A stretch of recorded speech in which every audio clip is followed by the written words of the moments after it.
I talked about Lotus a few days ago. They are currently working on a V8 supercar, which is good news. But I also talked about a major update to the Emira.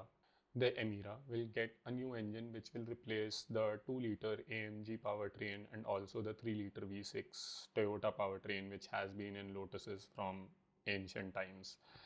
The replacement is now clear, and it will be a twin turbo V6 engine from a company called Horse Powertrain. Now, many of you will not be familiar with this manufacturer. This is a joint venture between Geely and Renault. Lotus CEO, Feng King Feng, I hope I'm pronouncing it right, says that this decision was heavily influenced by the American market, where the V6 is the most popular engine. Now, the V6 is the most popular engine in the Lotus Emira because that is the only way you can get it with a manual transmission. The 2-liter AMG only comes with an auto box, and this is what differentiates the Emira. In a sea of sports cars which just come with auto boxes, the Emira still is a very old school product and still has a manual transmission, and a very good manual transmission at that. And I hope that the Lotus CEO recognizes that the manual transmission is what pulls the people towards the V6, and it is what makes the Emira sell.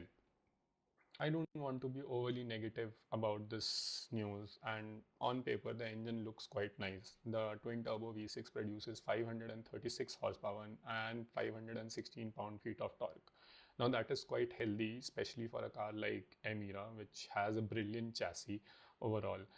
The engine, which is called W30, is however designed around hybrid applications.